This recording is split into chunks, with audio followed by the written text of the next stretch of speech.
There it is. It is the Mosley Show. 1 o'clock, 1 to 3, 1 to whenever we feel like it, quite honestly. We can go long on some days. There may be a day we go short, but today it's not that day. There's too much going on. There's too much to react to. There's strange stories out there. There's Scotty Swingler rants to be had. There's Campus Confidential coming up at 2:30 today, where we'll take a look around the rest of the country. And Scotty, for all the world, I in your mind during that Baylor game, I just kept, I kind of thought, oh man, I know what kind of show it's going to be. I know what kind of post games these are going to be. I know what my man Cam is saying on the Locked On thing. I know what we're going to be talking about this week. I know what it's going to feel like with the Bears going into the bye at 3-3, and this is going to get ugly, and this is not going to be fun, and Dave Aranda's going to have to answer a lot of the same questions, and that is the thin margin. That's that fine line between winning and losing. Coaches getting fired, not getting fired. It's games like the other day, and hey, we can certainly continue to be frustrated about some of the things and some of the same old things and some of the defensive shortcomings, and you can't defend a quarterback. And yes, everybody knew he was going to try to run, and then you can't defend it when he goes racing right up the middle. But thank you to the heavens. Thank you to Burleson. Thank you to Judge Baylor. Any judge that we've had, who was the judge? Judge Daniel. I think he was a judge. His brother was the governor of Texas. Any judges in Baylor's past, even Judge Starr, he comes under fire, but Judge Starr had his moments with Baylor. Thank you. Everybody smiled down upon the Bears, and they won a game they really shouldn't have. And I don't often, Scotty, try to put myself in the shoes of, it's like the people in purple that showed up the other day, the Kansas State fans. They seemed nice. I didn't really have much interaction, but as we were doing the Green and Gold Game Day show, and by the way, that's a good show. We do it before every Baylor home and away game. And I loved it, Scotty, because some of those fan votes we were putting out there on KWTX and YouTube, I swear, man, unless you were fudging the numbers, those things, we were getting like 300 to 500 votes coming in on that stuff. And by the way, if you were fudging the numbers, I'm okay with that. All right, I'm okay. I mean, I'd be okay with that. But I love the fact that so many people are hearing about us and just realize, hey, it's a fun show because we go to the trouble of having all these cameras and TV, and Faith and I get all dressed up. Scotty, he gets dressed up in his Hondo caps, but Scotty did. In fact, some of the people, Scotty, over at some of the Sikkim 365, and even people that have known you for years at some tailgates, a couple of tailgates down, were just talking about like, hey, do you do that show with Scotty? Are you with Scotty? And I mean, people were excited about this thing. So that was fun the other day. But Scotty, as I walked out of the deal, I did have a little bit of empathy. And for some of the folks that had just said bye to the K-State buses as they pulled out after we had stayed around, and I'd talked to Aranda and asked him some questions and heard from Dave. And Scotty and I have been monitoring Dave. If we have more time tomorrow, we might even play a little bit of what Dave Aranda had to say at his noon lunchtime news conference. But, right now we have too much to say. But Scotty, I got to say, I even said some things to the Kansas State fans. And no, I was not in heckling Mosley mode. I was walking out to my car, and I saw them. They had their sons and grandsons, jersey numbers on. And I just kept saying, hey, y'all got some great players. Y'all really do have a nice team. And they seem to appreciate it. It was kind of a nice. Now, one text I sent to the Matt Wells family, that's the offensive coordinator, I did not hear back immediately. I was kind of trying to express, you would think I would learn after 30 years of covering these teams, maybe in the hour after a tough loss is not the time to express some condolences. But so anyway, but I Scotty, can you imagine think about that? Baylor's down 31-17. they get down there, inside the red zone and throw I'm trying to remember what they tried to do. Was that one of those where they try to a fade pass to, I mean, it's just like they went for it, they didn't get it, and I think at that point, the folks that were there, I don't know what the announced crowd was. Scotty, did you see any numbers for what they said the announced crowd? It was not a great crowd. Yeah, I did not see anything like that. Yeah. I would say that they announced, because with season tickets and everything, I would imagine they announced that there were like 35 to 40 there. I bet they announced that.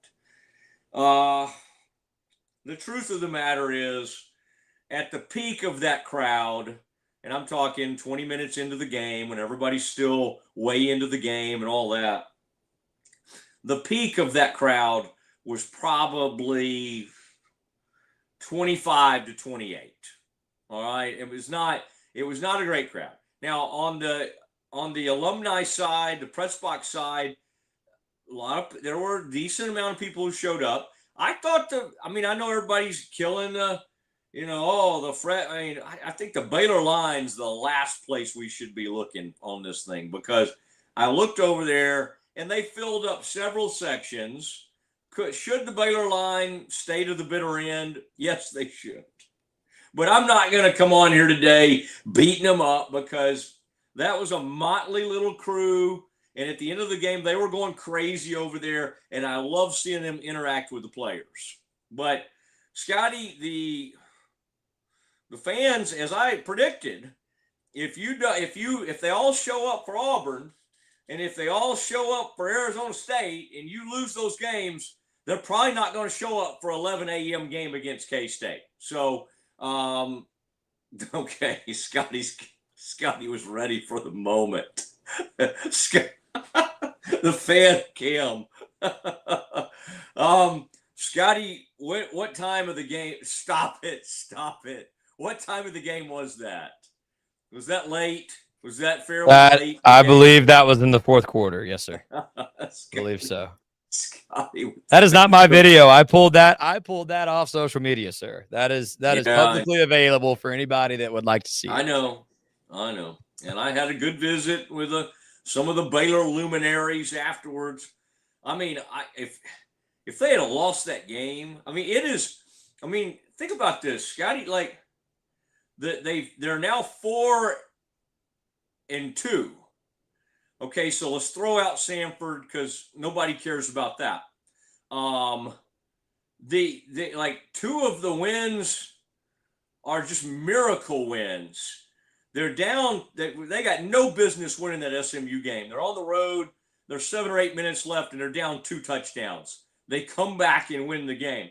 They're down 2 touchdowns, and really just not getting it done on either side of the ball, to a K-State team that's kind of, I don't know. They're not as bad as the record says, but they're not great. But boy, at times in that game, they looked great. I mean, they were throwing the ball, they were running the ball, they were doing whatever in the world they wanted. And they were it looked like for all the world, they had the Bears. And then Trig happened. And then the Jacob Redding happens. I mean, these are unbelievable swing changes and moments. Now, there's that moment, and he had 8 catches for 155 yards. And, Scotty, thank you for not being someone, most people in talk radio or do our business, once they hold on to some kind of argument, and you and I were in an argument about something that had to do with tight end. We won't get too far down that path again. But I appreciate it. I saw that you put out on social media, Mosley was right. I have to deflect. I have to defer to him. Wait. I want to be fair because I don't want any disappointment. I texted you this. Oh, dang I it. did. I did not. You should. I think this should be a public. There's a lot of things in your life, Scotty, like anything personal or anything. I would always recommend. Too many people in the ministry, by the way, they always will try to convince you hey, talk about your life. Talk about. I'm not one Yeah. of those people. I'm like, Yeah. let's let's talk about our testimony, whatever. But when it comes to something that you're kind of admitting that Mosley was right, you were wrong, that can be put on social media. So that was All just a right. text you sent me. Dang it. I was Well, hoping you well, shared that with the world. But well, yeah. I think in my own self-defense, and what Mosley is referencing is last week he said Trigg is the best tight end Baylor's ever had, and I brought up the name Ben Sims, who still holds the record for the best receiving season in Baylor history for a tight end. Trigg will break it. Trigg will break it. I think I have felt for a long time like Trigg has this incredible potential, and we haven't seen it. And Saturday, I felt like we saw it. And it wasn't just that one catch. It was 155 yards, several plays, no egregious drops. I was really upset about that drop he had against Auburn. He looks like the NFL kind of ready guy that we've wanted this past week. So He looks props like to a him. first round Props to pick. him. He did. No, He really did. My argument was that he's the best tight end in Baylor history. And while they've had some really good ones and guys I like, oh my gosh, there it is. I mean, Ben Sims can't do that. Now, Ben Sims is faster than you think. And I am a huge Ben Sims guy. And he did put up really good numbers. And I was so happy that Baylor finally started like throwing to the tight end. He was a great weapon. So this is not a knock on Ben Sims. This is just praise toward a dude we've never had. We've never had a monster with this combination of speed, size. The hands are obviously there. Now, I'll tell you, when I became on the huge Trigg bandwagon, there was a game last year where Baylor was kind of flopping around, not doing much, and Sawyer wasn't having a great game. And part of it was because Houston actually had these two monster defensive tackles that were kind of owning the line of scrimmage. And Trigg, I thought Trigg kind of went out and the defense played well that night too, but I thought Trigg kind of won that game. I thought it was like, we got a dude, y'all can't cover, and we're going to find him. And Sawyer was smart to do that. And now it's like, I heard what Dave said the other day. It's like you got to pick your poison, and how you would continue to line up with either a safety or a linebacker or whoever on Trigg is beyond me. You can't do it. I mean, like at some point, and I know Baylor lines him up in different spots, and I love talking and hearing Dave talk about that the other day, but you can't defend him. And you really need to try to double him. But if you cover him at the line of scrimmage, if you cover him with a linebacker and then you put a safety over that linebacker or even a cornerback, however you want to do that, you do open up and you get one-on-one coverage elsewhere. Early in that game, I thought Kansas State's defensive backs, and I brought them up on the Green and Gold Game Day pregame, Scotty. By the way, Scotty, I guess in our opening segment we're going to stick with this, right? Baylor and A&M. I feel like we're already in. We should. I always, after these games, especially when the Cowboys play well and Baylor has a big win, I'm always like, I want to start with Cowboys or do I want to start with Baylor? And today, there's still enough excitement around that Baylor win. Now, Scotty, let me address the elephant in the room on something. And we'll talk about Sawyer and his huge day. And Bryson was banged up, but he gutted that thing out. I thought the O-line hung in there and they battled. And again, there are moments. Prentice is just a walking touchdown. Scotty, I mean, at some point, maybe throw him more than, one or two passes a game. If he's going to get like a touchdown every game and be one of the leading, guys for touchdowns in the Big 12, he may be tied for it now. He's very high up there. He's got what now, Scotty, 6 or 7 on the year. I mean, the guy only has like 18 catches, and I think 6 of them are for touchdowns. Or he maybe have, I don't know how many he has, but he's got a ton. So I would think about maybe mixing him in a little more. But he had a great play. There were just so many tremendous moments. And I had a good line, Scotty, and I got to make sure I don't try to turn like the Baylor postgame session into Mosley Comedy Hour. But what I wanted to say I thought, and you would have liked this. I thought what I would say to Sawyer is, Sawyer, you know, most of the year we've asked you about not running. And of course, there was a big moment in that game where he's got a chance to go in and he throws a pass instead. And he has, I mean, he looks like he could have either run for the first down or run in for a touchdown. And what I was going to say, we've brought this up a lot, Sawyer, but were you not running all those times to save up for that 2-point conversion? And I thought that would have been a good line. I think Sawyer would have enjoyed it. I know Bryce, because there was a line, there was something I asked Dave that got Bryce's attention, and Bryce had a big laugh. So again, I'm not trying to turn this into Mosley Comedy Hour. Baylor postgame is a very serious time. But I think that would have been a good line to use with Sawyer, Scotty. I think he would have gotten a kick out of it. Sawyer is, after wins or losses, like you talk about a guy who was built for the podium. He's what you want. He's perfect. And now I don't know why, and I don't know, like how you don't bring Michael Trigg out after that game is beyond me. Like that's who we all wanted to hear from. 8 catches, 155 yards. He's unbelievable. He's headed to the NFL. Hey, fellas, he's going to have to do NFL interviews. They're going to be in the locker room. They're going to be talking to him after games. Let's get him out. Let's visit with him. But for whatever reason, and by the way, that's got to be Dave Aranda's decision. I bet Brent Ingram goes up, or Brent Ingram, who does a great job, but I bet Brent has some thoughts on who he thinks would be best at the podium, and he runs it by Dave Aranda. And for whatever reason, Trigg is not coming to the podium. Now, on defense, it was fun having Redding, okay, because Redding had that enormous play, and then I think maybe Keaton was out there. Those were fun. The pressure comes, and so does the turnover. Jacob Redding streaking down the sideline. All he wanted to do was play for Baylor. He's realizing the dream today. I like, good call. Good call from the Pete Souza show. And see, when Pete's talking, I don't talk over him. I love that. And that's what I asked him, Scotty, afterwards. I meant to send you that clip. I asked Dave after the game.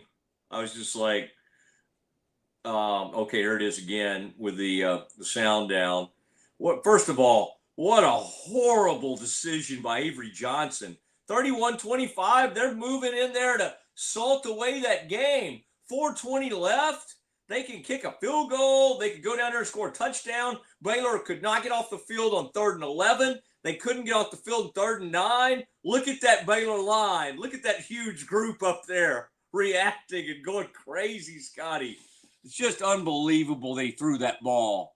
Threw a ball late. He threw it with no velocity across the middle, and Redding got it. And so, Scotty, I asked Dave after the game, I'm like, what'd you make of that play by Redding to Dave Aranda? And I said, were you aware that he had those kinds of moves? And Dave kind of liked it, and he laughed, he smiled, and he's like, yeah. And he went on to give a really good answer about Redding, just that when he first got to Baylor, he's a walk-on, he's on scout team, and he's just making play after play on scout team. And he's just like, we're like, what's going on? I mean, who is this? And he just forced his way into the lineup. And so, again, Scotty, we can look and see how many years he has left for the Bears. But Dave said his best football's still ahead of him. The way Dave said it almost made me think Dave was talking about like at the NFL. But I think hopefully Redding maybe has at least another year left with the Bears. I know I was trying to convince you recently that Sawyer that there's a possibility. How can Diego Pavia and these guys have all these years left and we can't get another year with Sawyer? If Baylor can't get another year out of Sawyer, now Sawyer probably is going to turn pro. And Sawyer, because of his years at Mississippi State and then being at Baylor for the great year last year, the bad year before that, and now his 3rd year at Baylor, a red shirt season at Mississippi State, I guess it adds up, and we can't get him back. You know what I heard somebody talking about today? It was funny to me, Scotty, is the fact that, everybody thought, well, Arch, like NFL teams are going to want Arch Manning. Arch Manning, no NFL team could want him right now. So he's going to go back to the University of Texas, and that's going to make for a very awkward situation. Because, the truth is, does Texas want him to come back? Yeah, there's no way they're going to move on and replace him. I think he'll get another shot to start for them next year, but what an awkward situation. And you know what this becomes? This is the Quinn Ewers appreciation year. Everybody's ready for him to move on. How do you like those 2 playoff trips, Longhorns? How do you like those playoff trips? The greatest thing for a Longhorn, Scotty, is when they're riding high and the Aggies are losing. And the flip side is so true. Arch and the Longhorns lose, Aggies win, and the Aggies are freaking, and I know this is, and Scotty will accuse me of Mosley's, he's front running with these Aggies. Yes, I have a daughter. Yes, I love my daughter, and I support her, and I pay for her to go to Texas A&M, and her mom, contributes as well. But, we're married. But I'm not an Aggie fan. But you talk about fun for them to see the Longhorns struggling and the Aggies win, and they are top 5 in this country. Whoa. And they had Operation Blackout and all that kind of stuff. Now, that is the goofiest thing I've ever seen in my life. It's like, Scotty, as weird as people think the Aggies are, all the yell leader stuff, the guys in the milkman costumes or whatever you want to call it, the outfits. What you can't do is get black uniforms for those guys. If that is one dyed-in-the-wool great tradition, or maybe you want to make fun of it and you don't think it's a great tradition. Whatever. The dogs, but you got to stick with the yell leaders in your milkman outfits. And for Operation Blackout, they put on the All Blacks. They put on the All Black uniforms. Now, did it look cool? Does A&M have a better game day atmosphere and walkout and everything about their game day atmosphere than Baylor? Of course they do. It's only because it's like they got some of the greatest traditions in the country. All right. Has Baylor had great moments? You bet. But the other day was not a great moment for the crowd. The other day, Scotty, I'm afraid Scotty's going to keep throwing that. It wasn't good. It was not. But you know what? Those of us that were still there, and my parents were there. I don't know if Scotty's parents came. Scotty had other loved ones at the game. My parents were there. Good. My parents were there. People were coming up to me the other day. I went to college with Scotty's dad. My friend knew Scotty's dad back at this place or whatever. Scotty, it's crazy how people, how many people claim to know you. So anyway, they're all out there, supporting you, which is nice to see. But somebody's like, I went to Baylor with Scotty Swingler's dad. I heard that name and I knew that it had to be that Swingler. Anyway, that's good that they were still there. I wonder if Simcox's dad has been known to show up at the games and bring a book with him.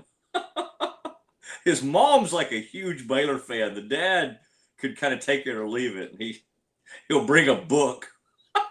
I think that sounds like too many Baylor fans right now. They got books. They're bringing books to games. But it's a good win. They're 4-2. Go get a road win at TCU. We now know that's a morning game. Scotty, what do we think about that? The fact that you and I need to sort of be on the ground for that, do we like getting those games out of the way and then having the rest of the evening to watch games and do whatever we want? Or does that cramp our style? Where are we on the 11 a.m. game? And will you probably have to spend the night in the Metroplex? I don't know. I don't know what my overnight plans will be. I will tell you that this past Saturday was the first Saturday where I could actually, after the Baylor game, relax and enjoy watching some other football, and it was great. It was great. I haven't really got to do that this season. I've been a little high strung with the show and often lacking sleep, so much so I can't watch football after the Baylor game. But Saturday, I got to watch a little bit. I watched all of the Vanderbilt-Alabama game. I had Texas-Florida on. It was a great time. So I like 11 a.m. kick because then my job is over. I can watch the rest of the games and feel okay. Whereas like with a 3 o'clock kick or a 7 o'clock kick, I'm probably prepping for the show like that whole time. All right. Well, that's good. I just kind of wanted to see. But as for Fort Worth, yeah, let's get up there. Let's get in and out of there. You know what? My philosophy is probably going to be, let's get in and out of there as quickly as we can. But least... we're going to have to stay in Fort Worth. Like what no, I'm is if I'm gonna do. Wait, is TCU? What are they? Who do they play this week? Do they? Because Baylor's on a Kansas State. They get the Wildcats they have now. To play, and the Bears can rest and get everybody right. Yes. So Mosley, I think I will probably leave Waco at 4 a.m. Roll in there for that show. And then as soon as that game is over, I will probably leave. On the road show, are you going to try to do 3 hours or just a 2 hour? 2. We do 2 hours for road games. All right. Well, we can have some folks at my house in the Metroplex, but the problem is that gets you on the Dallas side. If you're going to stay up there, you probably need to stay on the Fort Worth side. And know you have friends in Fort Worth. Don't try to drive up there at 4. That's never a great thing. The early morning swingler after a night of spending time at Dichotomy, which closes at probably like 9 at night. I think it's pretty hard to have a wild night at Dichotomy, a wild night of lattes. Scotty loves a good latte. He really does. And that was free Dichotomy. The next one is on you. All right. My gosh, we come over there constantly. You guys need to step up. All right. Because that's really what sponsors love is when they just get called out by Mosley. Speaking of that, Ascension Providence, love having them. Love what they're doing. We're going to have some of the doctors on soon. Central National Bank. We had Brian Fonville, the big-time executive.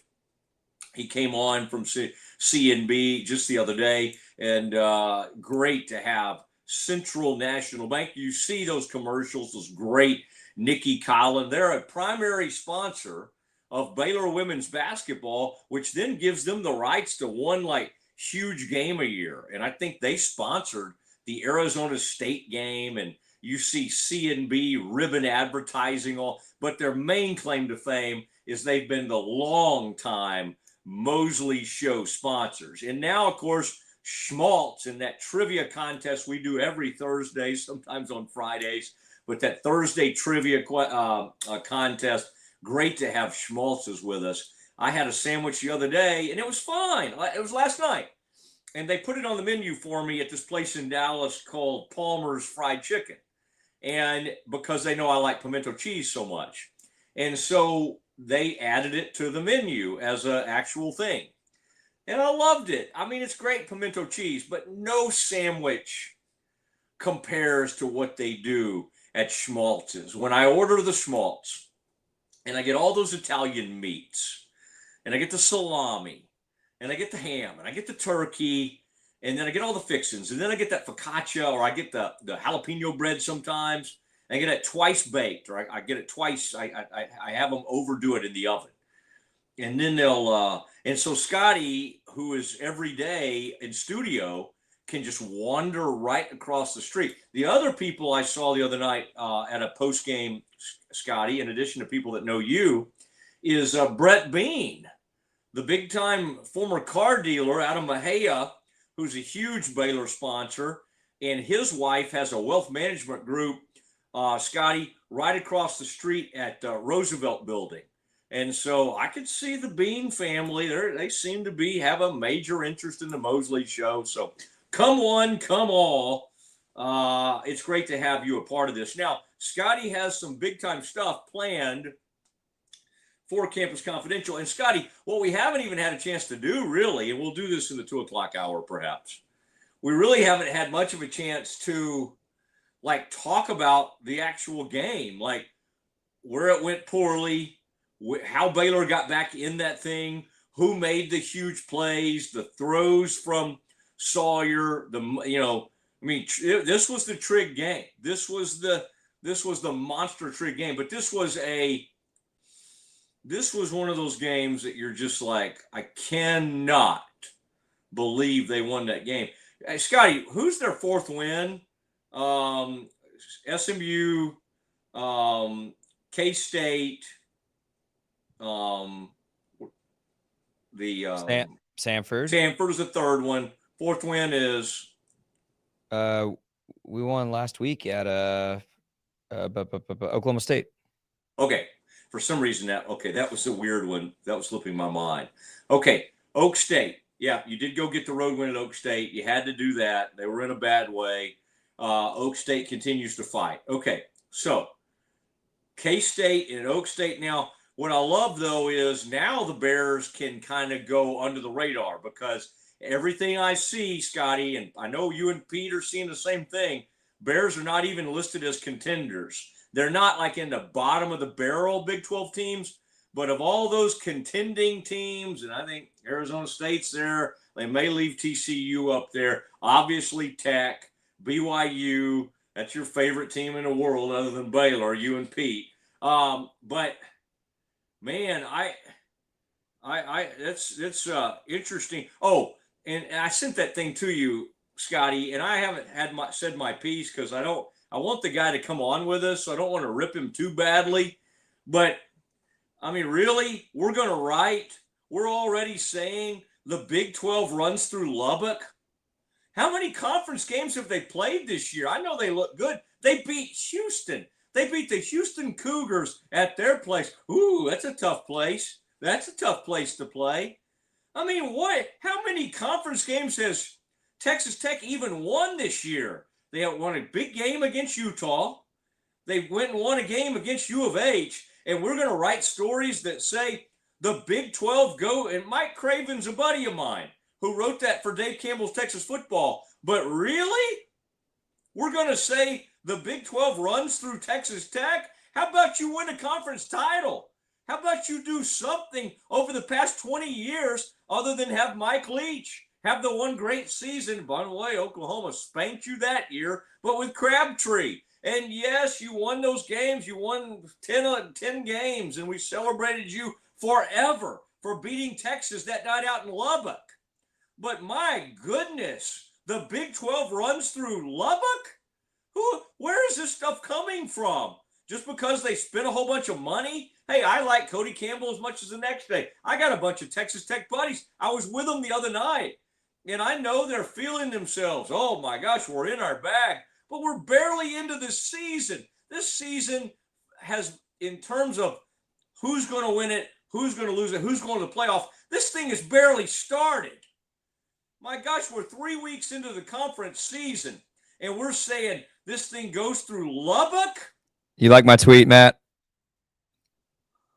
Show it to me. What did you say? Oh, I threw it up. I threw it up. Maybe you can't see what I'm throwing up. No, I can't. With our I'm sorry. setup. So that's okay. My tweet says, I don't know. I think they should maybe actually win the conference just once before we make declarations like this.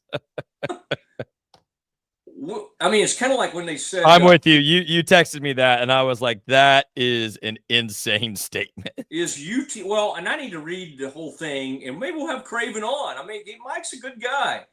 And maybe it was just the headline was kind of overdone. But the Big 12 runs through Lubbock? I mean, it's just dumb. Like, it's kind of like, is Texas the new Alabama? Oh, yeah, because Texas has run this... They've run it, the college football the last 15 years. Oh, no, they haven't? Oh, yeah, they went through 15 years in the wilderness until they went to the playoff 2 years ago, and now they're already stumbling out of the gates this season after being number one in the country, and they're not even ranked? Why are we so quick to do all this goofiness? I mean, Baylor won the conference in 2021. Baylor played for the conference title in the conference title game in 2019.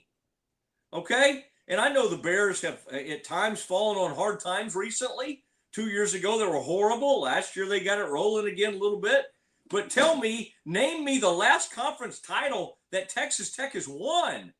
Do you have to go back to the one that they tied for in like 1995?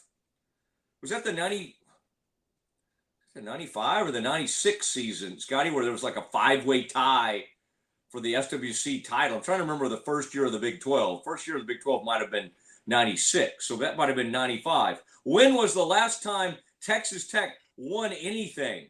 It's crazy. Oh, but everything runs through Tech now. Okay, Cody Campbell, my gosh, he's running commercials and he basically runs all of college football. So we're gonna act like everything runs through Texas Tech. Woo, my Scotty. Texas Tech has not won an outright conference title in football since 1955. Outright conference title. They tied for one. What year was that? 95? When I don't know. When I searched, Google AI told me about 94. 94 was a co-championship. 94. Okay, 94 season. So you were close. The Hey, Bears Matt. tied them that season, by the way, for the conference title. I have not done this yet in our short time together as co-host of this show, but you've given me permission to give you breaking news as it comes up. Please. 1 minute ago, Auburn announced they are moving their home football game against Baylor next year in 2026 to Atlanta for the Aflac kickoff game. It is expected to generate $5 million in NIL opportunity for Auburn. But Baylor will not play at Jordan-Hare Stadium next season. It will be at the Benz in Atlanta. I actually think that is tremendous news for Baylor. Like, if I can be honest with you. Yeah, and they'll still have more fans because they can get to right. But it's gonna feel more like going to a bowl game than totally playing at an totally SEC stadium. It's better for Baylor, but and I get it. Maybe the NIL, maybe you got to do it in this day and age. But what a sorry thing for those students in Auburn. I mean, there's a ton of people from Texas now going to Auburn. For whatever reason, Auburn's become a huge place for kids from Texas to go. My daughter has a ton of kids from her high school that went. But what a sorry deal. You get ready to open the season at your home place, Toomer's Corner, all the fun reasons you would go to an SEC school. I mean, listen, if you're going to say, I would still try to convince everybody to go to Baylor because I love Baylor and I love what it represents and I love everything that Scotty and I and our parents and everything it meant to us. But if you were going to try to convince a kid not to go to Baylor, you just point at that stadium that Scotty showed the other day. And then you point to Kyle Field or Jordan-Hare or Legion Field or Bryant Denny Stadium in Alabama. Yeah, that's all you do. You go, well, guys, you can go up to, down the road to Texas. You can go to A&M, and you can be in there with 108,000 fans when Mississippi State comes to town, or you can go be a part of that. Now, they will let you run out on the field. That's a good point, Scotty. I'm praising myself for a good point now, but you kind of inspired it with showing me that. But, think how bad that is for as your admissions people. Baylor gets great students and all of that, but that's a bad look. It's a bad look. And again, I'm not blaming totally the students. There's a ton of Baylor has a great alumni base in Houston and Austin and the Dallas-Fort Worth area, and has a great group that supports them in Waco. But that was ugly the other day. If we want to talk about the sun beating down, oh my Lord, Scotty, seriously, October. I was out there on that dock the other day, and the sun was hitting me pretty hard at one point. And I did, Scotty, have this one moment. You didn't even know this the other day. I was out at Brazos Landing, and I kind of had this one moment where I'm like, God, am I going to faint? And you know what I did? I took a big drink of iced tea, of half and half iced tea at Brazos Landing, and I dug in, and I was fine. But anybody trying to leave that game too sunny, can you imagine some A&M student or an A&M fan, or even the wine-sipping UT people? Oh, well, got a little sunny the other day. Imagine that crowd's going to show up at the OU Texas game at Fair Park. You think anybody? Let's get a little sunny. Ooh, that sun's beating down on me. And I'll tell you what, they're going to still be cheering, and most of them will have about 8 to 10 beers in their system.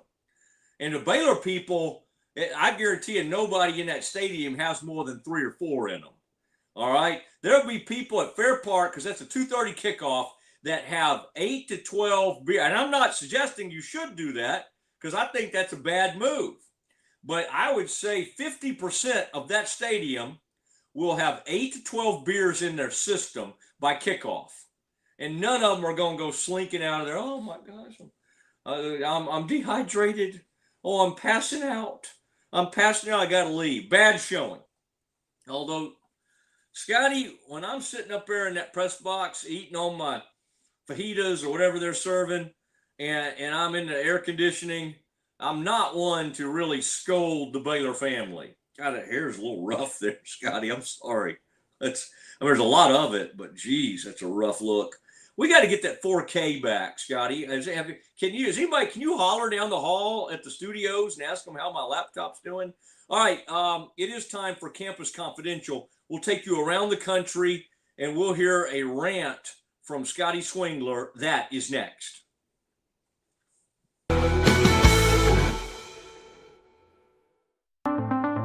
Transform your workspace with Hanomi Ergonomics. From adjustable chairs to standing desks, we provide solutions for comfort and productivity, whether at home or in the office.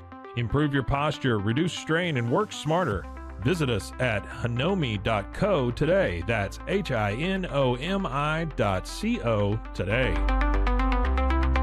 If you want the best for your body, you want Ascension Providence, the largest sports and orthopedics group in Central Texas. Using innovative and cutting-edge technology, we're able to understand your body better than ever, delivering treatment with precision. And with our fellowship-trained and board-certified doctors, you'll receive excellent care. Work with a team dedicated to your health, wellness, and safety. So you can perform at your best. Ascension Providence, caring for Texas families for over 120 years. Drive in the fall at Allen Samuels Dodge Chrysler Jeep Ram in Waco. Huge savings and the best selection in Central Texas. From powerful Ram trucks, Motor Trend's Truck of the Year, to adventure-ready Jeeps and stylish new Dodges, we've got the right ride for you. Upgrading, downsizing, or buying your very first vehicle, Allen Samuels has you covered with friendly service and deals that make driving fun. Don't miss the Drive in the Fall event, only at Allen Samuels. Come by, let's be friends. When Central National Bank decided to partner with Baylor women's basketball, we didn't know exactly what that partnership would look like. What brings you into the bank today?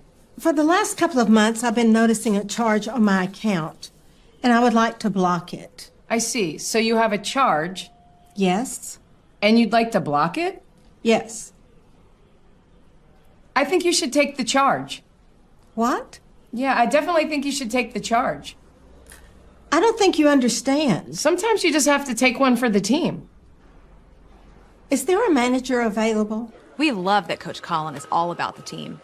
Once we get the vocabulary down, the sky's the limit. Central National Bank, proud partner of Baylor Athletics and Baylor women's basketball. I have Mac Rhodes, director of Baylor Athletics, on the phone. Mac, can you tell Peggy why she should take the charge? Of course she should take the charge. Wait, are you at the bank again? And who is Peggy?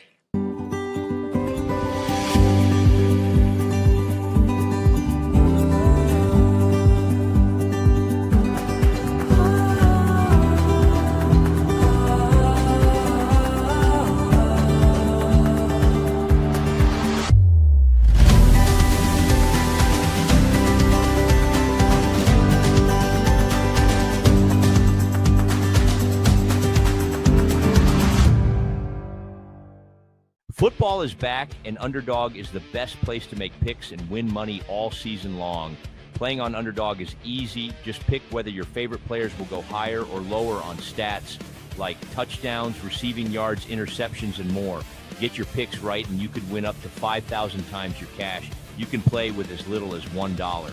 Download the app today and sign up with promo code Mosley to score $50 in bonus funds when you play your first $5. That's promo code MOSLEY. Millions of fans have already won billions making picks on Underdog. Will you be next? Underdog, make picks, win money. Must be 18 plus, 19 plus in Alabama and Nebraska, 19 plus in Colorado for some games, 21 plus in Arizona, Massachusetts, and Virginia, and present in a state where Underdog Fantasy operates. Terms apply. See assets.underdogfantasy.com/web/play-and-get-terms_DFS_HTML for details. Offer not valid in Maryland, Michigan, Ohio, and Pennsylvania. Concerned with your play? Call 1-800-GAMBLER or visit www.ncpgambling.org. In New York, call the 24/7 HOPE line at 1-877-8-HOPE-NY or text HOPE-NY. That's 467-369.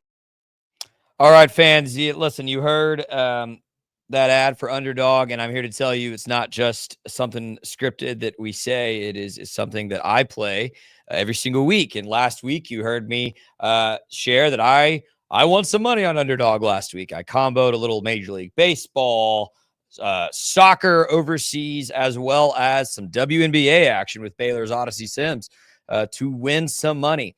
And so I wanted to let you know what I'm looking at for tonight. I've made my picks on Underdog, and here is what I've selected. Travis Hunter, it needs to get involved in this Jacksonville offense. They are going to start trying to force him the football to make good on that trade, to draft him. You know, I don't know how many yards or touchdowns that means he'll have, but I can almost guarantee you he will have higher than 2.5 receptions. Patrick Mahomes, they found their mojo in Kansas City last week, a little get-back game for the Chiefs. He will have higher than 1.5 passing touchdowns against a not incredible Jacksonville secondary. And then in some Major League Baseball action tonight, Dodgers and Phillies. Jesus Luzardo is on a roll. He is elite at home, and I looked at his last 5 games. Only once in the last 5 games has he had less than 7 strikeouts. So I took higher than 6.5 strikeouts for him. And then I love this about Underdog. Shohei Ohtani. I don't know what he'll do tonight, but if you combine hits and runs and RBIs, well, I can almost guarantee you he'll have higher than 1.5 if we combine those statistics. And again, I looked over his last 5 games on the Underdog app. I think he's only failed to hit that mark once in the last 5 games. So those all feel like good selections to me. If you'd like to join me, that is what I'd suggest. And I did the flex picks. Only Underdog lets you do this. If I get 3 of these 4 right, I win money. If I get all 4 right, I win even more money. So it actually mitigates the risk you're taking when you do the flex option. Or, of course, you can do the traditional option, win even more money if you go 4 for 4 and don't take that little insurance pick like I did. Again, just like we said in the ad, if you use this promo code Mosley, put in $5 to play on Underdog, they will give you $50 in bonus cash just to play with. I don't know how you beat that. 10 times your cash from Underdog if you use the promo code Mosley. And speaking of Matt Mosley, he is here. Mosley, did you see LeBron James saying that there's a second decision coming tomorrow? I can't decide. If he's and I texted my dad. I don't like our society, Mosley, because I saw that and I had 2 thoughts. The first thought was, oh gosh, this is it. This is his last season. He's going to retire. And then the second thought is, this is an advertisement. Like some company has paid him $1 zillion to do a really clever marketing campaign. And I hate that I can't tell the difference. Well, like anything with LeBron, there will be overreactions and it'll be insane.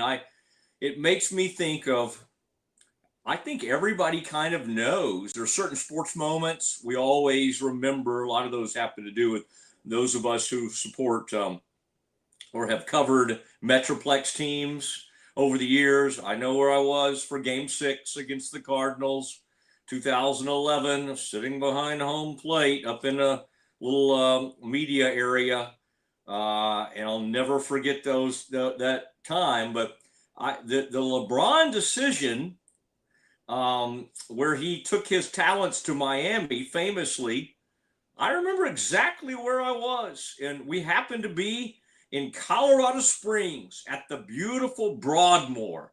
And Scotty, I know you have sports moments in your life, whether it be Baylor moments, Nobody will ever forget where they were for Baylor winning the national title. I was there. But we all have those moments of where were you when this happened? And boy, that comes to mind. I tend to think you're right. I think this is going to be where everybody's going to feel snookered on this deal. And so I'm choosing not to. I'll think about it, dive in here a little bit, and but what I really appreciate is when you do underdog, and then I hear you talking some baseball and stuff, and it makes me, because there's part of you that seems to indicate sometimes that you're not really into baseball, and yet I want you. It's like I think there's part of you that this baseball postseason, you want to get involved and you want to kind of get plugged in. And so I don't think so. I don't know. I'm here for you, and I will provide those opportunities, because those nighttime postseason ALDS moments, and then you get into ALCS, it's too good not to watch. It's too good. The feeling is too good as a sports fan not to get involved in that. Now, Scotty, it is time for something people wait for. They ask us, when does this start? When do you do this? When do you do that? Every day at, what time is it, Scotty? Today it's at 2:00. Oh my gosh. Most days at like 1:35, we'll jump into some Campus Confidential. Mondays, we kind of let the show get blown to hell because it's Cowboys reaction and it's Baylor reaction, and we could do an easy 3 hours. We could. We're only going to do 2.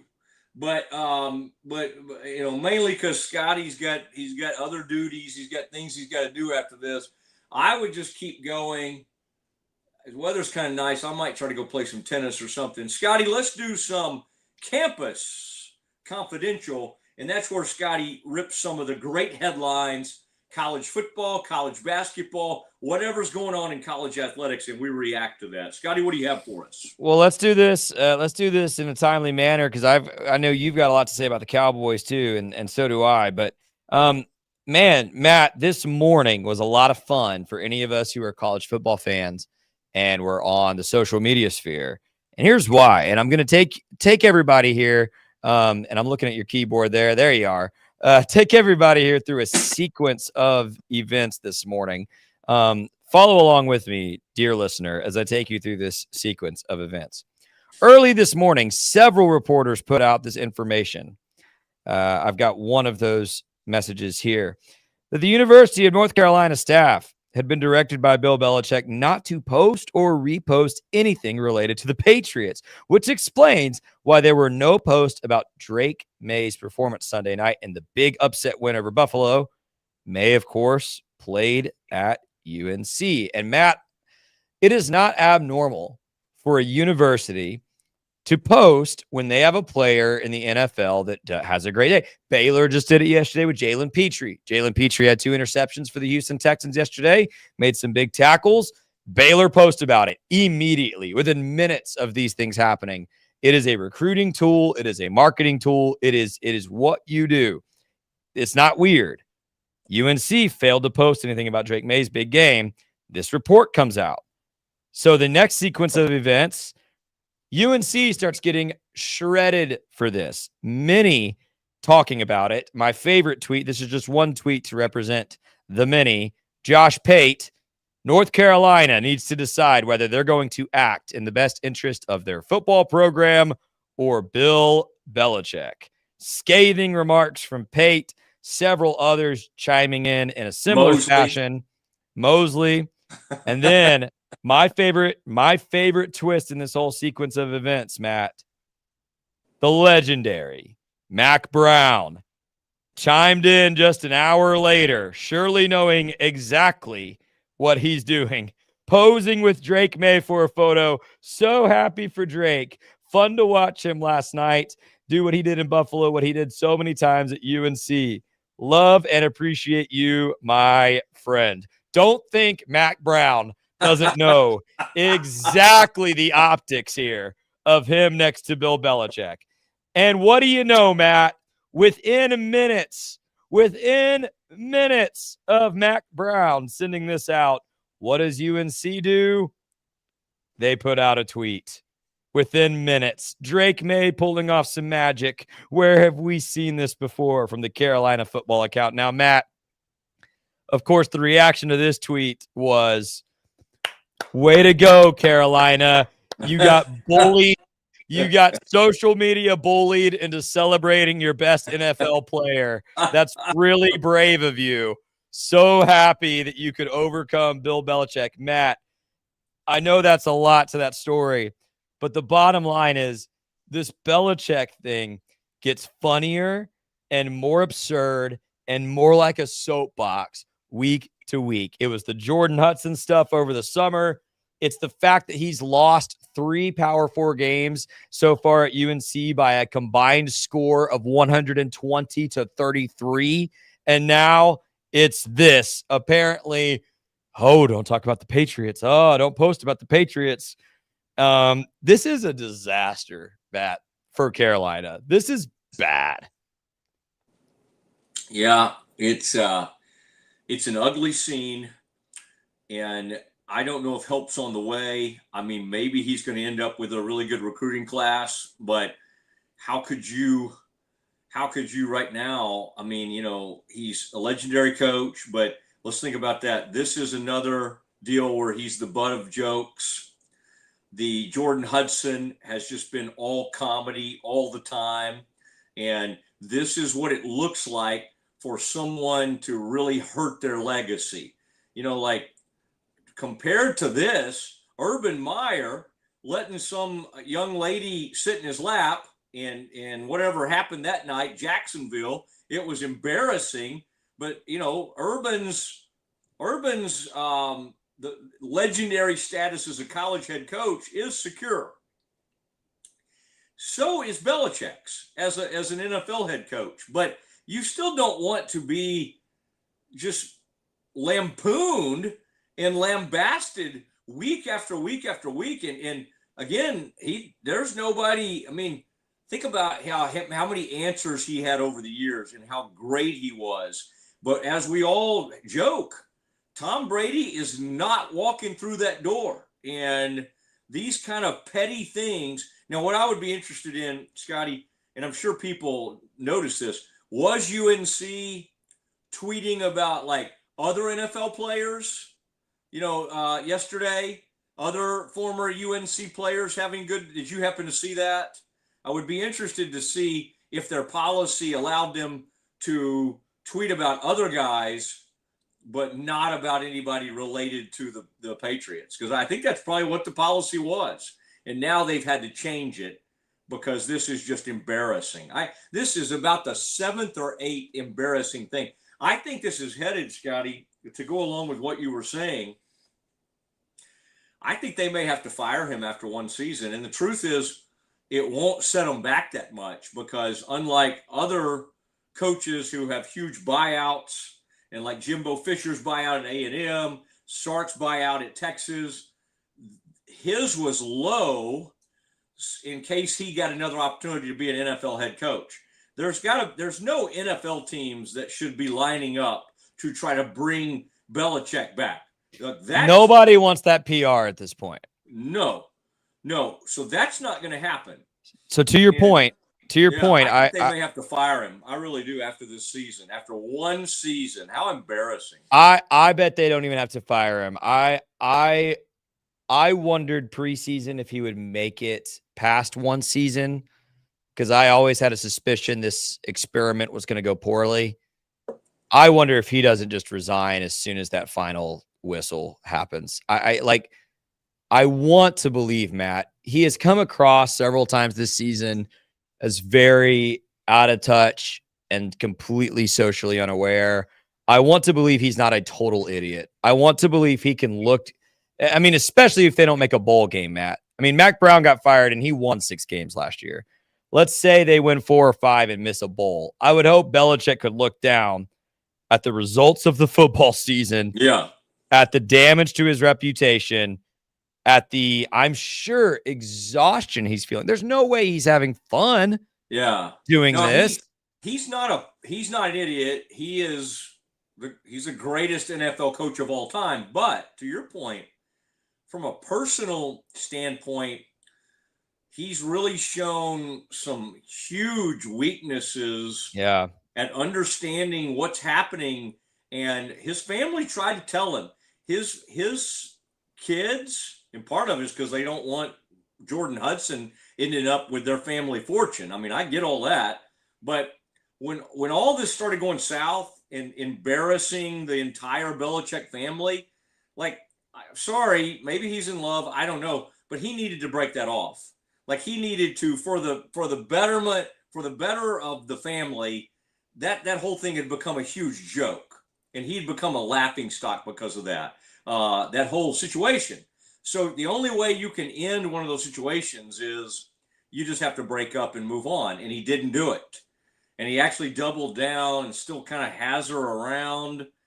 That the whole thing is extremely embarrassing. And it does alter his, I mean, I have not seen, I'm trying to think of legendary people that have altered the course of their careers worse or more than he has. And Tiger did it. Tiger hurt his career immeasurably with his actions off the golf course, and Elon and all of that. Now, Tiger was still able to come back and respond and win another major, and he was so great. See, people love a comeback story. Kobe obviously was able to overcome a really bad situation of what he was accused of back in the day, and he was able to come back from that. So people do come back, but this is I don't think, as far as like as a college head coach, I don't see UNC getting any better than this. I don't either. Maybe he'll try to turn them around next year. Maybe they'll give him another season. But how, to your point, how could he possibly want to continue down this path? He has to be looking for a way out. And so either he'll resign or he gets fired after one season. I mean, this whole thing is a joke. Yeah, it is. It is. And to answer your question, I scrolled through Twitter as we were talking. I had forgotten this guy played at UNC. Javonte Williams. Big day yesterday for the Dallas Cowboys. They put something up about it? They tweeted about it during the game.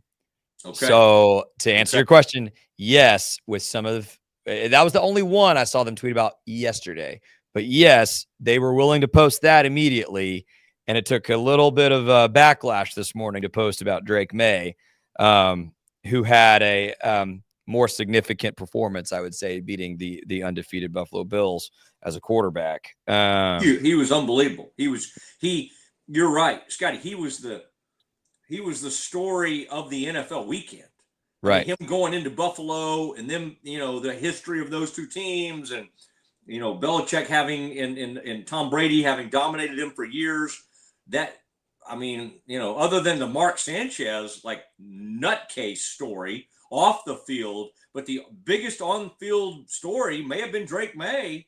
Yeah. What he did. And for UNC, what an embarrassment. The only way they could have defended themselves is that's why I ask about that, is to not tweet about anybody. And then they could have said, well, we just don't do that, for whatever stupid reason they would come up with. But they could at least say, we just don't do that for anybody. But the fact that they did it for Javonte Williams and didn't do it for Drake May, again, total embarrassment. And good scoop by 24/7, whoever that guy was, because he's the one who kind of put that out there. Like, my sources within UNC say this is the policy, not to tweet anything about the Patriots. All right, Scotty, did you have any more from a busy college football weekend? Absolutely. And I think my big word for college football this past weekend was chaotic. It reminded me that anybody can beat anybody in this sport.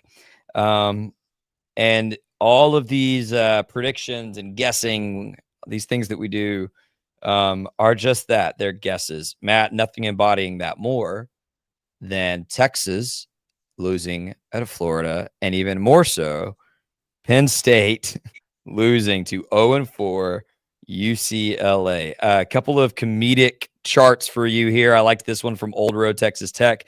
Texas D1 schools, have you won a conference game? On the right, Yes, of course. It's October. All of the Texas schools who've won a conference game on the left. No, Texas, the only one who has not won a conference game. I really enjoyed that graphic. And the DBU in the middle, we don't play football. Really great. Really Wait, great. who did this one? Because, you know, I'm Old row Texas Tech put that one up. And then our boy, our friend, my buddy from my Baylor days, Shahan Araja, came out with this one. I really like this. This is all of the ranked teams from last week. Of course, the AP Top 25 was updated yesterday, but as of last week, have you beaten a Power 4 opponent? On the left, every ranked team. Of course, it's week 6. On the right, no, Penn State and Texas. By the way, the number 1 and number 2 ranked teams in the preseason. And then, Matt, one more graphic here that I just found really compelling to articulate just how crazy it is that UCLA beat Penn State. Fox College Football put this one out. This is all of the times an 0-4 or worse team has defeated an AP top 10 team in college football history. This was the fifth time it's ever happened. And the last time it happened, I'm going to need to get closer to my computer screen here. 1985. UTEP. Correct. Was that 1985 was the last time that happened. Who did it say who they beat? Who UTEP BYU, beat? number 7 BYU.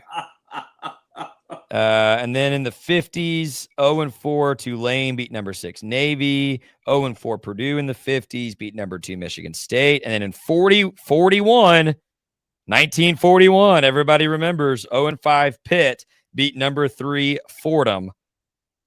So first time this century that an 0-4 or worse team beat a top 10 team. Just unbelievable. And then I don't know if you saw, Matt, James Franklin, for the second week in a row, we had a Big Ten coach whining about the distance their team had to travel after Lincoln Riley last week, James Franklin this week. It's almost as if conferences were not supposed to be cross country, but rather college football is best when it's a regional product. But I won't get on that soapbox today. Just an unbelievable weekend highlighted by those 2 losses, especially that Penn State loss. I mean, they act like, to hear Franklin tell it, and these whining Big Ten coaches, I mean, what are you going to do? Do you think they're going to kick them out of the conference? You think they're going to, and you don't even have to go there every year. I mean, first of all, it's not even every other year. You're occasionally going to have freaking UCLA on the schedule. You're supposed to be a top 10 program every year, and you can't go out there and beat Neuheisel, who looks like he's about 18 years old. This is Rick Neuheisel's son. Love that hair, by the way. He's got hair of who's our buddy that went over to on 3 or whatever it's called. What's our buddy's name? Piquel. He's got kind of J.D. Piquel hair. That Neuheisel kid. He's like 28 or something, and they carried him off the field after the game. And Franklin wants to act like they're putting them in rail cars to get them out there. You know, it's just like public transportation. Like, let's bus out there from Pennsylvania to L.A. It's a charter. They have to go through security. I mean, it takes a while, but my gosh, they're college kids. What do they be doing at home anyway? They'd be playing video games or listening to music or whatever. Like, is that the biggest thing in the world? Oh my gosh, they have a long flight. Can you not get these kids up and walk them around the airplane? I mean, are they all in coach? Do none of them have leg room? What a joke that he would even say that. I mean, I don't know what you do with James, because Penn State, he's done a nice job there, but he does not win big games. And then he loses something like this. Very, very embarrassing. And I thought Sark, I love these graphics you had, and I know we need to get going, but I thought Sark sounded like Dabo, because while you were doing all that, Scotty, I was looking up the Sark thing that he said about an hour ago. Let me see if I can find this again. Oh man, I've gotten so caught up in this Texas Tech thing. Anyway, Sark basically said, well, look at the other 135 teams. Have any of them opened up on the road against Ohio State and then had to play at the Swamp? Oh my Lord. Scotty, I'm sorry I said that, I know. But can you imagine? Had to play at the Swamp. Wait a second. Isn't their coach maybe going to get fired? Wait, did I have this wrong? Is Florida good?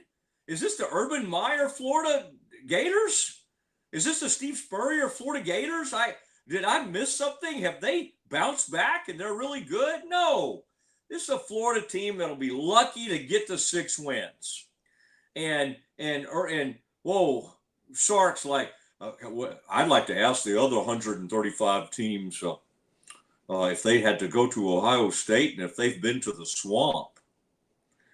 Golly, you think LSU, you think A&M, all these schools wouldn't sign up this year to go to the Swamp? I mean, A&M's got Florida coming to their place, and I think LSU also hosted Florida this year. But a lot of these schools, if you gave them the choice between, do I want to go to Vandy or do I want to go to the Swamp? They'd have to think about it. Well, I don't know. Vandy's got a pretty good quarterback. It's a pretty good team. I think I might prefer the Swamp this year than going to Vandy. You want to go to Starkville or are you going to the Swamp? I don't know.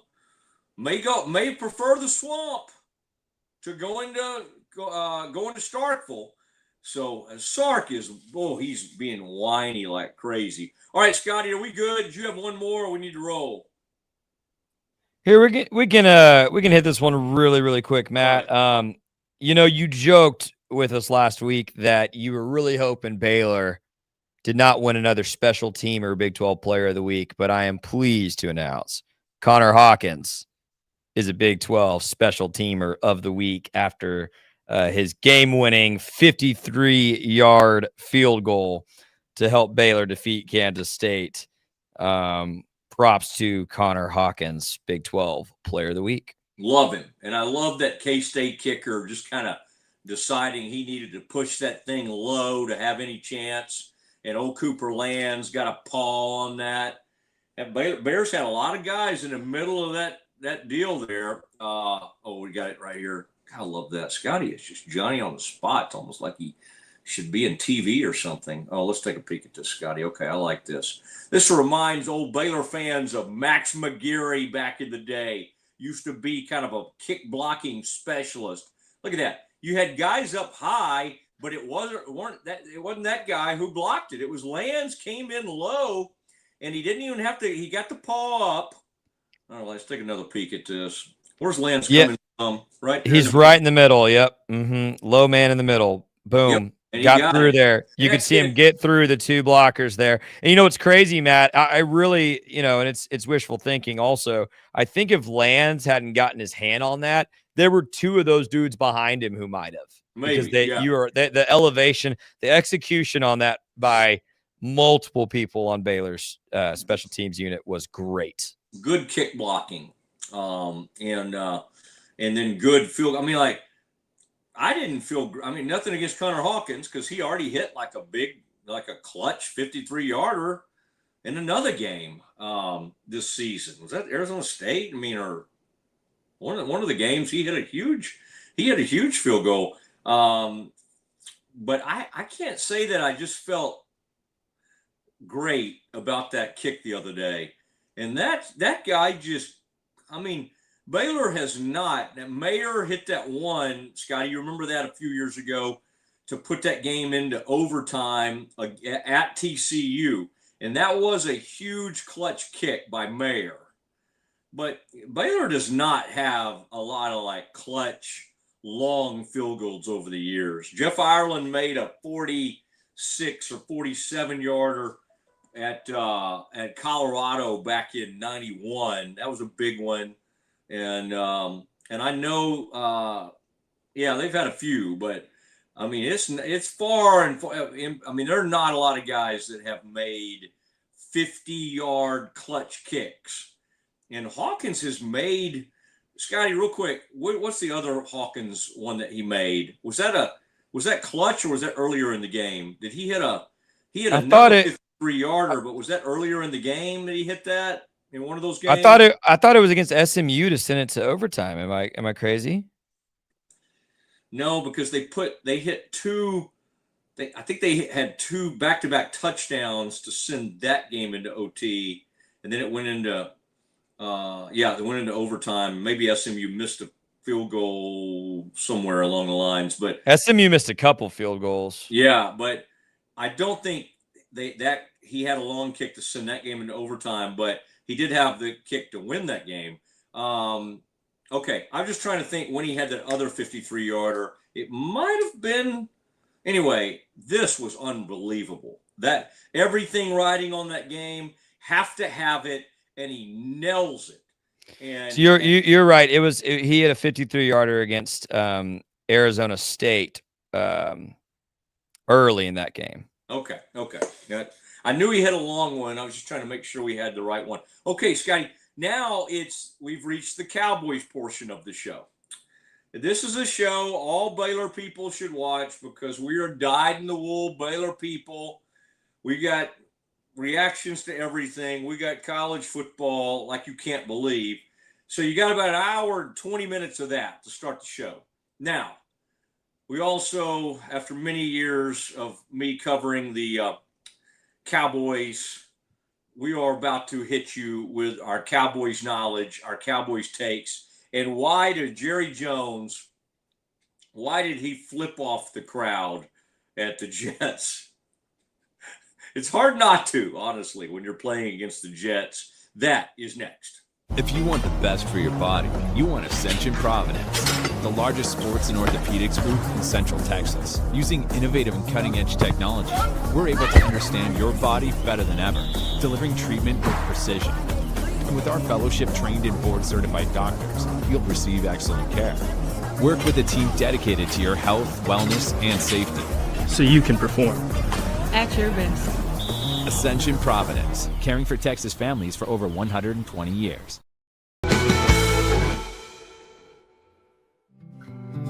Are you ready to take control of your health? At 4U Health, we believe wellness and lab testing should be accessible, inclusive, and yes, fun. With our tech-powered at-home lab test, you save time and money while feeling your best. Say goodbye to long waits and office visits. Check your health on your own terms with 4U Health. Visit 4uhealth.com today and free yourself from traditional medicine. That's the number 4uhealth.com. Get ready for epic savings at Best Buy. Right now, you can save up to $700 on select Alienware and Dell gaming products. Perfect for leveling up your gaming experience. Plus, grab the latest Android Google Pixel at an unbeatable price. Don't miss these incredible deals. Shop now at bestbuy.com and upgrade your tech today. At Fullwell, we bring together the expertise of registered dietitians, MDs, and OBGYNs to give you the best fertility support. Our research-backed bioavailable formulas are crafted with your health in mind, ensuring the highest quality and safety. From preconception to pregnancy and beyond, we exceed industry standards with independent testing for harmful contaminants. With our comprehensive practitioner directory, personalized care is always within reach. Fullwell, your trusted partner on your fertility journey. Visit us at fullwellfertility.com. Experience the perfect blend of exquisite craftsmanship and life-changing technology with Gevi. Every product is built with precision, featuring specialized parts that ensure durability, efficiency, and safety. We put every machine through 6,000 rigorous tests to guarantee long-lasting performance. With cutting-edge technology and a commitment to energy efficiency, Gevi makes your life easier, greener, and more convenient. Upgrade your everyday with Gevi. Visit us at gevi.com to discover more. That's gevi.com. Have you ever watched true crime television and wondered, how did they get that story? I can show you.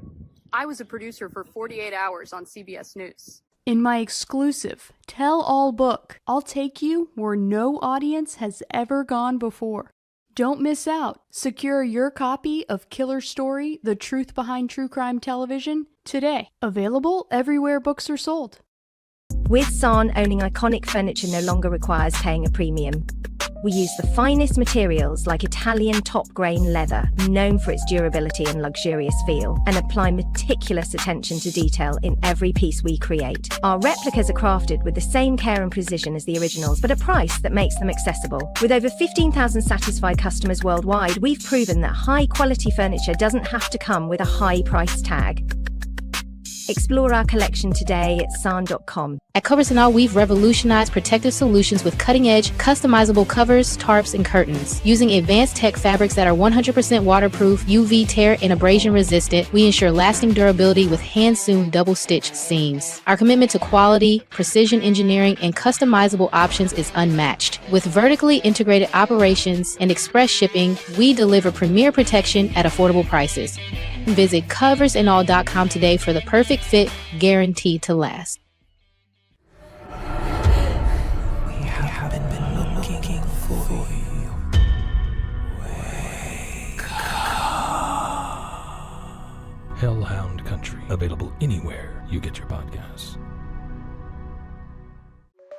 Protect your online privacy with NordVPN. Browse securely, access content from anywhere, and keep your data safe with military-grade encryption. Whether at home or on the go, NordVPN ensures your digital freedom. Stay secure. Download NordVPN today at nordvpn.com. That's NORDVPN.com.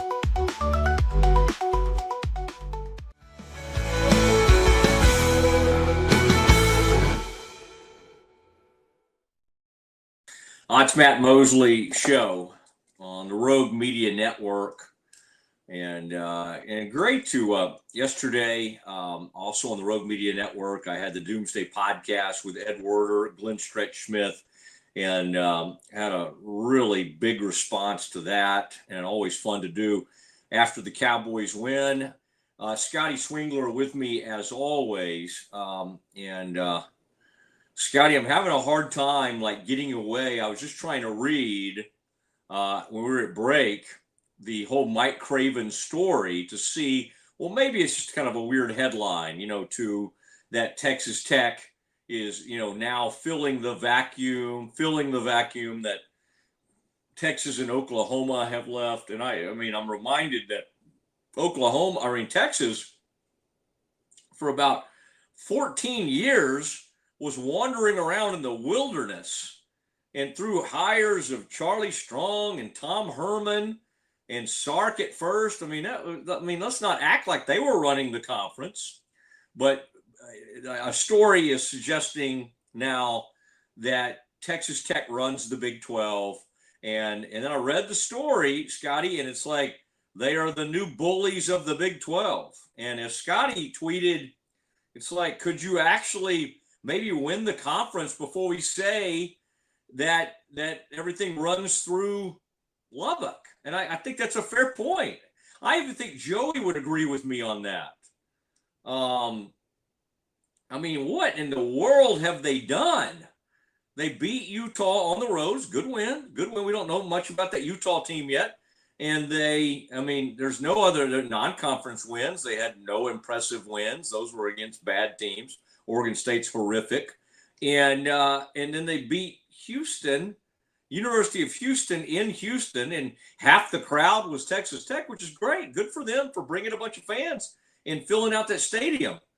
But to suggest that Tech runs this conference is embarrassing. In fact, I would suggest, Scotty, that Texas Tech basketball has a better claim on that than, obviously Houston runs the conference in Big 12 basketball, but I don't think the football program is where their basketball program is. I don't think it's at that high of a level. Maybe after this football season, we'll be singing a different tune, and maybe they will roll through it. They're predicted to win every game the rest of the way, but they got to go out to Tempe. They got Kansas coming in there at the big blackout at Jones this weekend. I don't know if that's a sure thing. I guess they'll be favored by probably 10 to 15 points. But, we just think Kansas and it's going to go in there hat in hand. I don't think so. I think Kansas will come in there and give them a ball game. So I am not buying that. All right, Scotty, it is time, though. And Cowboys win at the Jets, 37-22. Wasn't that close. It was 23-3 at halftime. Early in the second half, it was 30-6. They hit George Pickens up top, and he burned Sauce Gardner. It was a great throw, great catch.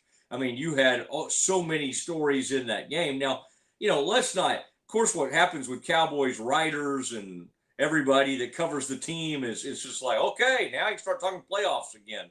Okay, easy. The Eagles did lose to Denver. Eagles lost at home, so they are no longer an unbeaten team, and so their record drops to 4-1. Cowboys improved to 2-1, and then they'll go to the Panthers next week. It was a good game. I mean, for a lot of reasons, it was good. It wasn't good to watch. I mean, in terms of there was no suspense to it, but. I mean, the Jets are dreadful. They're 0-5. Now, that said, the Cowboys had been dreadful on defense against everybody. It didn't matter. I mean, Russell Wilson and the Giants hung about 400 total yards and 500 total yards and a bunch of touchdowns on them. But for one game, that defense, and give Eberflus credit, they generated the pass rush like crazy from early in that game. And Fields, who I'm not saying he's great for the Jets, but the guy does move around well. He's a good running quarterback. And at times he's put up some points this year. I mean, the Jets and the Steelers were in an all-out shootout to begin the year. The Jets have actually put up some points in games this year. Not yesterday, not until the game had already been decided. It was out of reach. And Cowboys, I mean, there's not a team that gets a lot of takeaways, anything like that. But in this game, I mean, they had one huge takeaway because Breece Hall for the Jets was going in. He'd had some good runs, and they're headed down in the red zone. And boy, they're going to go down there. Cowboys had taken, I believe, a 10-3 lead. Anyway, Jets are moving, and they're down. And Maris Leofau, the kid from Notre Dame in his second year, linebacker for the Cowboys, comes in and does one of those Peanut Tillman, boom. I mean, he punches that ball out of there. Cowboys get that. They go on about a 90-yard touchdown drive, and then they just started to put that game away, just slowly but surely. And then the big one, when you thought they were gonna, just settle for a field goal and be up, whatever, 17-3 or 20-3 at halftime, or I guess it would have been 17-3. Anyway, and no, they with like around midfield, was that 66 yards? Well, they're getting closer to midfield, and you're thinking, well, maybe they'll let this kicker, Brandon Aubrey, try like a 70-yard field goal. And about that time, Javonte Williams breaks loose just up the middle, and he's gone. And he runs for, gosh, was that 66-yard touchdown? He races for that touchdown. He's been great. He played at North Carolina, and he and the Cowboys wide receiver Ryan Flanoy, don't pronounce the R, Ryan Flanoy, both had over 100 yards at the half. So, and then the other unbelievable thing about this, Scotty, is that Cowboys were without their starting left tackle, left guard, center, and starting right guard. Tyler Smith was suited up, their starting left guard, all-pro left guard. He was an emergency player, but all they had, speaking of Texas Tech, was Terrence Steele out there at right tackle. Unbelievable. I mean, they lined up. They had four backup linemen, and yet Adanji at left guard, Hoffman, an interior. I mean, they had of course they were with that. They had their left tackle, Nate Thomas. He played great. I mean, he was unbelievable, and Dak had another brilliant game. Dak threw for 4 touchdowns. 2 of them were to Ferguson. He had the one long one to had the long one that he had out there. The deep ball to Pickens that I was talking about against Sauce Gardner. Unbelievable performance by the Cowboys, and they go get the Jets. Now, let's not get carried away and go, oh, it's playoffs. But it was a good day because Giants lose. Eagles lose. Commanders won. Commanders beat the Chargers. So, I mean, you got a bunch of – I mean, I think the opportunity, the reason you got to feel a little bit better as a Cowboys fan, pass rush was there. Offense continues to play well. Again, let's not call this a great defense, but you got the Panthers. Panthers won 27-24 over a bad Dolphins team. They came back to do it. In fact, Rico Dowdle, the former Cowboys player, plays for the Panthers. But Scotty Swingler, I mean, I think that, the Cowboys, you have to feel really good about these, at least for one game. Again, signs of life from the Cowboys defense. Now, they may get lit up by the Panthers. But there is now you can at least see a window into beat the Panthers, then you're 3-2-1, and then you've got the Commanders coming to your place. And I know they got Jaden Daniels back, and they're good. Jaden Daniels may hang $1 million on the Cowboys. That is a possibility. At least for a couple of weeks, Scotty. Listen, we got competitive Cowboys football. So that was a really good day for Matt. Matt, we got to keep this all in perspective, right? I think Pete and I had you on his show before you even had your show here at Rogue. Once I had my show, y'all never had me on again. We got to do that sometime. But the schedule came out, right? And my reaction to the schedule when it came out was, oh, wow. The first half of the schedule for the Cowboys is a breeze, and the second half is a disaster. That is still true. So before I make this statement, I am a Cowboys fan. I would love nothing more than for the Cowboys to shock the world and win the Super Bowl this year. And I would be delighted. I would be delighted. But the reality is this. You have played, and after you play Carolina, you will have played 3 or 4 of the worst 4. You will have played 4 of the worst, 6 teams in the league. You lost to one of them. I'm sorry that I'm not going to just get over the fact that the Cowboys lost to the Chicago Bears. It took overtime dramatically to beat one of them, the Giants.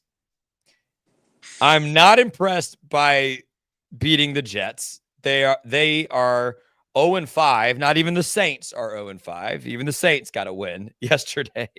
The Jets are bad. And Matt, the Panthers are bad. Even if the Cowboys should beat the Panthers. They should. And even still, we still have to play the whole AFC West later this season. Oh yeah. So to be 3-2-1 in a stretch where preseason I said you should go 5-1 in that stretch. Yeah, but you have to then look at how it's played out you said that probably before they even traded Micah. They literally have been horrific, the worst defense in the league. So I think you have to give Eberflus a little credit, that they actually went out and played for one game. Yeah, pass rush. So I can't. I hear what you're saying, and I hope you're right. Wrong, but I'm just saying, you had 5 sacks. Yeah, you had seen no signs of life from this team, and to have the coverage, to get the sacks, and I just thought. And by the way, help is on the way. DeMarvion Overshown could be coming back. These young players are getting better. I just think you saw. I guess the good news is all that you said is right. I'm just saying the good news is in AFC West. Okay, yeah, because you got the Chiefs. Well, obviously the Commanders just beat the Chargers. Chiefs are looking better. They come but Matt, let's think about, you're talking about defense. You're talking about pass rush. Okay. You played well against Justin Fields. And this Sunday, Matt, you should play well against Bryce Young. Those are not good NFL quarterbacks. They're guys that can make some plays. I'm not trying to rip them as athletes. They're remarkable. They are not in the top flight of NFL quarterbacks. After that, you've got Jalen Daniels, Bo Nix, Kyler Murray. The Raiders are awful. You'll beat the Raiders in November, but then you get Hurts again, Patrick Mahomes, Jared Goff, Justin Herbert, all still on your schedule. Yeah, I'm not going to assume that you can play those quarterbacks as well as you play Justin Fields. I'm sorry. You got to let the Cowboys fans come out and smile and Caleb enjoy Williams. it a little bit. Caleb Williams tore you to pieces. What is Justin Herbert gonna do? Listen, Caleb Williams. That was a bad scene, but that's the reason you feel better about it. Like, honestly, Fields has put up decent numbers against some other teams. Like, Caleb Williams destroyed you in Chicago. Russell Wilson destroyed you. They had a week where the defense looked competent. It looked really good, and they had a pass rush. So I guess, and by the way, they got Deron Bland back, and so they benched Kyer Elam, which I think was a good move. And the safety play, even without, they lost Malik Hooker, who was one of their best players on defense and a good communicator, and they looked better. And by the way, in this game, they lost Sanborn, who's been a horrible tackler. And so throughout the game, you know how Shamar James, who was like a fifth-round pick or something, you know how many tackles he had yesterday? 15. Wow. The guy had 15 tackles in the game. So again, this team has been so bad and so bad on defense. I just think yesterday it had to be such a relief for Mike for Dak not to have to carry this whole thing. Now, separate of any of this, what would be cool, and you can talk about how horrible they'll be down the road and how they're going to still lose a bunch of games. I'm not. You may not be wrong, but it's kind of fun right now to see how Dak's playing, and think about like they're in terms of the numbers he's putting up. Right. Lamar's hurt right now, and that team is completely out of it. Mahomes is starting to kind of come around. I think Jared Goff's putting up really good numbers. Baker Mayfield's putting up unbelievable numbers. Baker's balling. But I know, but I'm just saying, from an efficiency standpoint, from a numbers, from a touchdown to interception ratio, Dak's playing as well as anybody in the league. So, I mean, that's an exciting thing. And the other thing is they did it. I mean, I know you poo-pooed this whole thing, but you have to admit, with all those backups in there, and then plus they're not doing it with CD. He's got, I mean, I know and I'll do this through the lens of, since you worship, you're a Romo worshiper. And there are those of us, I only worship Jesus Christ, but I am a Romosexual. Yes. Yeah. But I would say Dak did something yesterday that we used to see Romo do. If you're making a defense of Romo and his career and what he did, one of the things I would bring up is that he got so many receivers paid. Yep. He took Miles Austin and got Miles Austin paid in a huge way. Baylor's Terrence Williams. When Miles Austin tried to leave Dallas and go somewhere else, he was not anything. He did the same thing for LaRon Robinson. LaRon Robinson had this one incredible year with Romo. I don't even know if it was a whole year. It might have been a half season. And then LaRon Robinson got paid huge by Jacksonville. I haven't always said that about Dak. Like, not that he hasn't had good years. And in fact, he was an MVP candidate as recent as 2023. But he always did it with, whether it be Dez or whether it be with CD or whether it be with Amari, right? He always had very, very good receivers. They had to trade a first-round pick to get Amari in here. They had to trade a first-round pick during the season to get Amari Cooper in here. And it was a great trade. When I watched that Flournoy deal yesterday, that was shades of Romo. Because, and I know people look at them and their numbers are very similar. Their playoff records are very similar, all of that. But it was shades of Romo in the fact that he took a very pedestrian guy who this season, September 13th or 14th, they had to bring him up from the practice squad. Flournoy was not contributing. Jalen Brooks, I think, was on the team. The other number one, Jalen Tolbert had a bigger role. Flournoy was not really on anybody's radar. He went into the land of the Jets. He went into Meadowlands. They call it MetLife now. He went in there and put up excellent numbers. So again, I know what you're saying, but let's let the Cowboys fans on a victory Monday. We need to let them come out, and we need to let them smile. And this team's not good enough to style point a win and go, oh, but they're going to lose to this team. They're going to lose. And the good news is these teams you're mentioning, we still don't know how good or bad.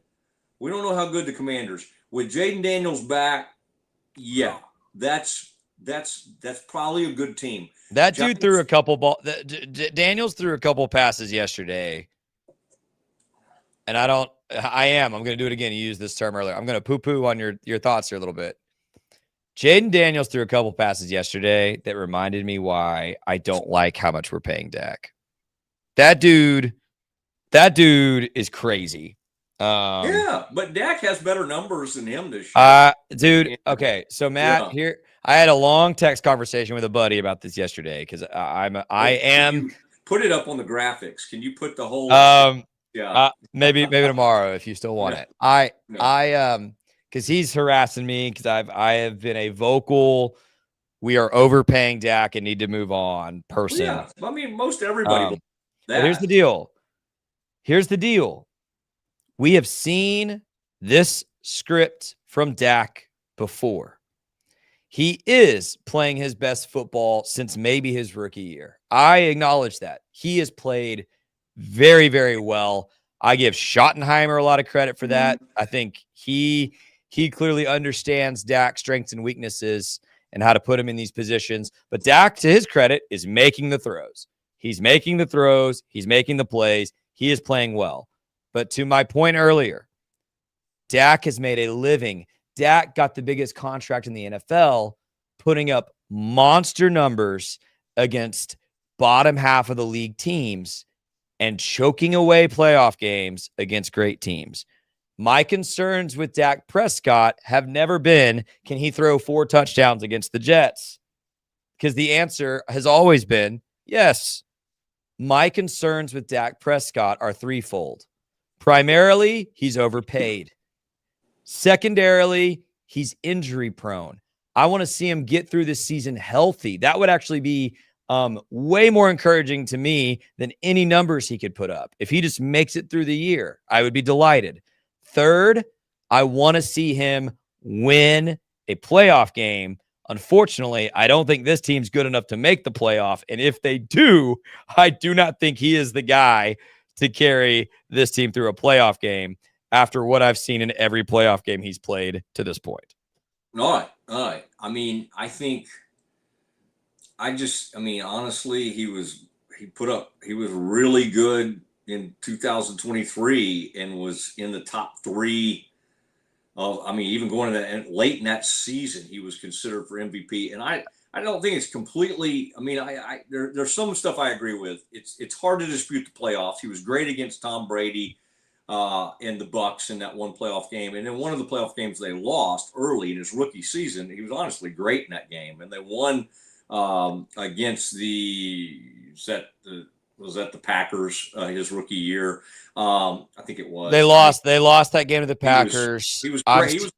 He was great in that game. So he was good. He got outdueled by Aaron Rodgers. There's no shame in that. He was great in that playoff win against Tampa Bay. So he's had his moments. Overall, not good. I would say it's a little unfair to say he's put it up against the bottom half of the league because I mean, he's dominated the Eagles over the years when they've been good or bad. And for the most part, they've had, I mean, think about it, how many times since he and Wentz came up at basically Okay, the but same what's year, the but same time. Matt. And the Eagles have won 2 Super Bowls since then. Okay, So but time out. he That's owned the the point. Eagles all through the. No, I'm just That's saying. I don't think he's. My point only is put up exactly that. I would much rather. Yeah. And I hate. This is why I get anxious talking about the Cowboys, because it comes back to this for me in this era. I would 10 times out of 10 rather have Jalen Hurts, because he's the opposite. He misses some throws in the regular season. There's times in the regular season you're like, how is this guy an NFL quarterback?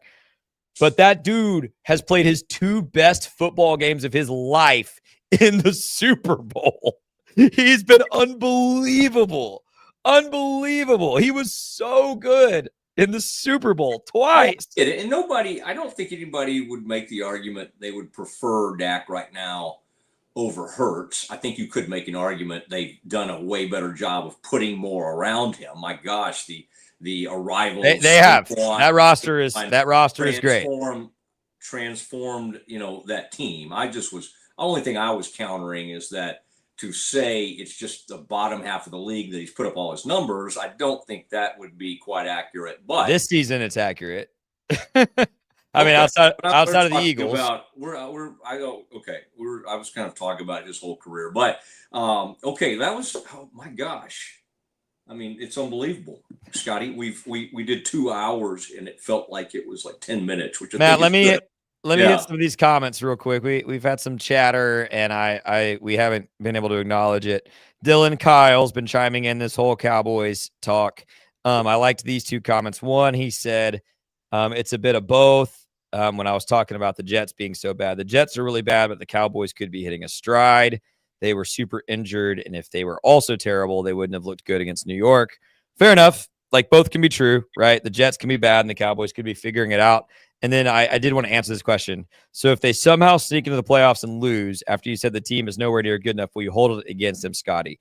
No. If this team makes the playoff, I would give that as a credit to Dak, because I don't think this team is good enough.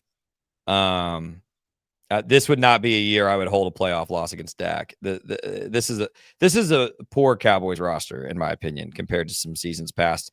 And then Matt, I wanted to get your take on this. Bear the Truth asked us earlier when you were talking about fajitas, better food in the press box, AT&T Stadium or McLean. Well, listen, I hate to ever turn my nose up at free food. And they do a nice job at McLean, but Jerry probably does the best job in the entire NFL. The worst job was when Dan Snyder owned the team formerly known as the Redskins, and he literally would just serve like barely even cooked hot dogs, and it was so bad.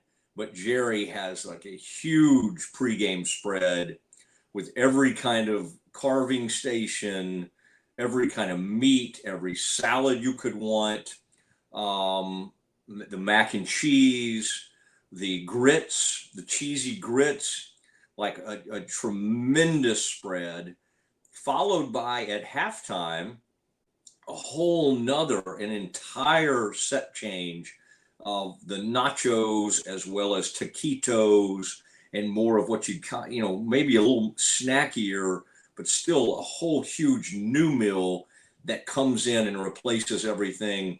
Some brisket involved at the half. And so, the Bears by halftime, if you kind of come out and you're looking for stuff, you'd be lucky to find a little popcorn. I will say, though, that Brent Ingram coming to and heading up Baylor, their PR, he really upped the game and has really tried to take care of the media, and it's much better than it was. So certainly would not ever complain about any of it. But Jerry Jones, for all the negatives, you can never get on him for not taking care of the media. The only thing I would complain about media-wise is when the Packers come to town, they put like 15 of their executives right around me. And then you're not supposed to have any cheering in the press box. And they're yeah, it's a little much, but food wise, tremendous. But a good question there, and good comments. Mr. Kyle, good to have him in here. Always join us in the comments. Subscribe to the show, and these Mondays are great. It is time for the landing. We land every single day at the end of the show. The Brazos Landing. Becky and Claude Lindsay, the owners, the Bang Bang Shrimp, the salad, the chicken fried steaks, unbelievable. I don't talk about that enough. Scotty has really fallen in love with the queso, the guac, and then whatever that is, that kind of a pineapple salsa or mango salsa. That's a kind of a trio of things you can get involved with there. And then Scotty likes some of the fried items, whether it be the fried shrimp, fried catfish, lots of the gator. They got some fried gator bites if you want to go that route. And then of course you can put that whatever in all the cocktail sauce or the various sauces that they come up with. So Brazos Landing, tremendous job, one of the more unique settings in all of Central Texas, right there on the river. And that old Gator bar out there, the Buzzard Billy's bar, that part of it's still there, right on the water. But then the Brazos Landing, they've just restored so much of what made the Brazos Landing for years such a special place, and we appreciate them and their partnership. Scotty, good work by you today, as always. That was fun. We will do it again tomorrow at 1 o'clock straight up. Good night, everybody.